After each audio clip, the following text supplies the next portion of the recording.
বন্ধুরা, মাছ ধুয়ে ভালো করে কেটে পরিষ্কার করে নিয়ে আসছি। আর এখানে নিয়েছি কাঁকরোল, আলু আর কাঁচা লঙ্কা। এটা দিয়ে আজকে তরকারি রান্না করবো। আর এই পাশে ফুলকপি সিদ্ধ দেওয়া হয়েছে, এটা দিয়ে একটা নিরামিষ তরকারি হবে। এখন আমি এগুলি কেটে নিচ্ছি। মাছটা ভালো করে লাল করে ভেজে নিচ্ছি। জিরা দিয়ে দিচ্ছি। ফোড়নটা ভাজা হয়ে গেছে, আলু দিয়ে দিচ্ছি। আলুটা একটু ভাজা হয়ে গেল, এখন কাঁকরোলটা দিয়ে দিচ্ছি।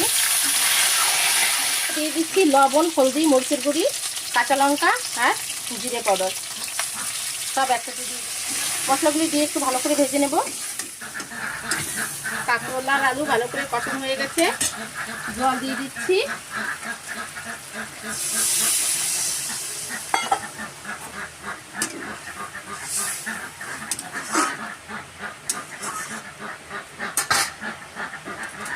ঢেকে দেবো।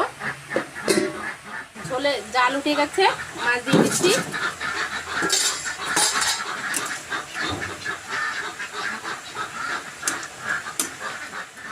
এই যে বন্ধুরা, আমার তরকারি হয়ে গেছে, নামিয়ে নিচ্ছি।